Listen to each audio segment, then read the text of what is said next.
Hello everyone and welcome back to my channel, or welcome to my channel. I'm Birds View Politics, and in this video I'm going to be continuing my coverage of the war in Ukraine. So it's been about 2 or 3 weeks since I last made a video because I was away, and then recently I got a new microphone which will hopefully improve sound quality on videos. It's my first microphone ever, so yeah, hopefully it gets a lot better, I guess. So let's get into it. First, we're going to take a look at the current state of the eastern theater of the conflict, because right now the northern and southern theaters aren't really having much movement, but I'll get into that a little bit later. I would define the eastern front as southern Luhansk or western Luhansk right here, as well as southern and northeastern, I guess, Donetsk. So almost the entirety of Donetsk right here, except for West Donetsk, I guess, would not be in that theater. In this theater, there have been continued Ukrainian slight attacks, mostly into Luhansk, and there have been some Russian attempts to push back, mostly around the critical city of Bakhmut. However, roughly a week ago, maybe 2 weeks, when this video gets posted, Ukraine had a major victory. And this was not a victory on the battlefield, it was actually a victory behind enemy lines. They were able to find a bunch of Russian soldiers as well as their ammunition in the city of Makivka, and they were able to blow that up. And this destruction of a huge amount of Russian ammunition, as well as taking roughly 1,000, maybe even more than that, Russian soldiers out of the fight in that region, that's a huge victory for Ukraine. Not only is it a huge error for Russia that they were able to be caught so vulnerable, but also it shows that Ukraine is now able to threaten Russian forces behind the lines, not only in less defended areas such as Kharkiv that we saw earlier in September to October, or Kherson as we saw more recently in November, but also in the most fortified areas that Russia controls, those areas that are behind the lines that were established in the 2014 insurgencies by the Donetsk and Luhansk People's Republic, who were supported by Russia back then, and are now part of the conflict as a part of Russia. So, obviously, some Ukrainian victories, the Russians have been pushing back.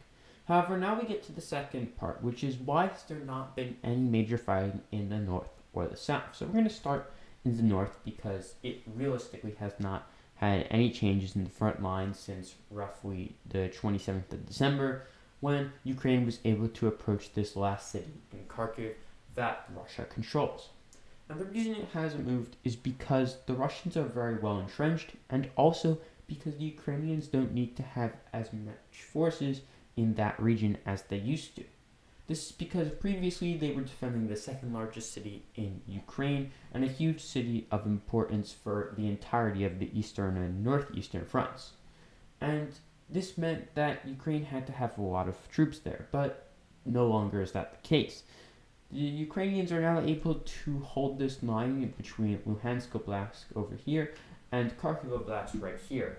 Russia has supposedly claimed that they are going to withdraw from Kharkiv, but we haven't really seen that to be the case on the ground. And realistically, we're just looking at the Russians likely going to pull back from this last city back to the front line, or the new front line, I should say, between Luhansk and Kharkiv. And this has reduced the Ukrainian need to have more troops there because the Russians themselves have said they can't go back into Kharkiv, so the Ukrainians don't need to worry as much about defending it. They're only worrying about this one city right here. Now, we could see the Ukrainians once again amass troops in the north if they wanted to take much of northern Luhansk, which is more rural and much more suited to offensive maneuver warfare, which is what has helped the Ukrainians do their quick strikes in the areas around Kharkiv and Kherson.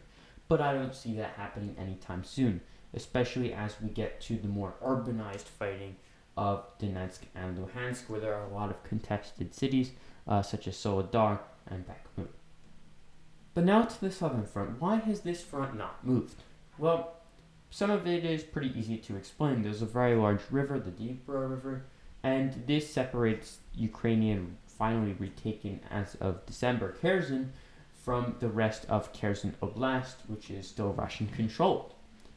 But you may ask, well, I understand why they aren't moving into Kherson, but why aren't they moving in the other southern areas, particularly the areas north of Mariupol and north of Melitopol? This region right here is relatively not high population. They're relatively plains or mountains, and it's also relatively easy to move troops through here because there are some rail lines, as you can see, especially directly north of the two major cities.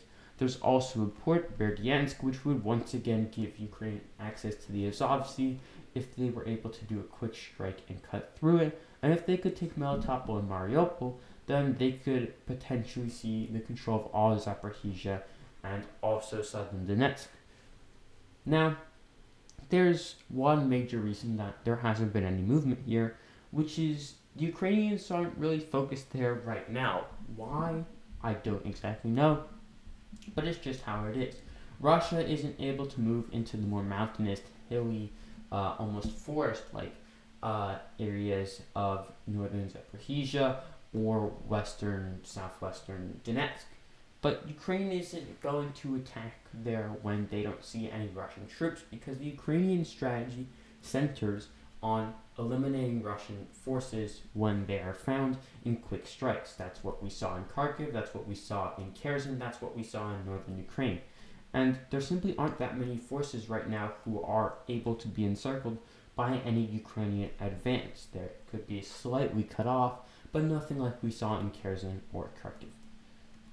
We also have seen with this is from Live Map, we can see that Russia and Ukraine really have almost left the southern front entirely. There's been barely any movement there, while the Russians and Ukrainians continue to concentrate on this main front line from Donetsk to Luhansk. And this is, of course, a huge bit of information for anyone looking at this current stage of the conflict. Russia is still launching aerial raids over much of eastern Ukraine, but we really haven't seen much, and we've seen some Russian military equipment arrive in the surrounding regions, as well as even in other countries like Belarus, but once again, it doesn't seem like any of that is going to be used anytime soon.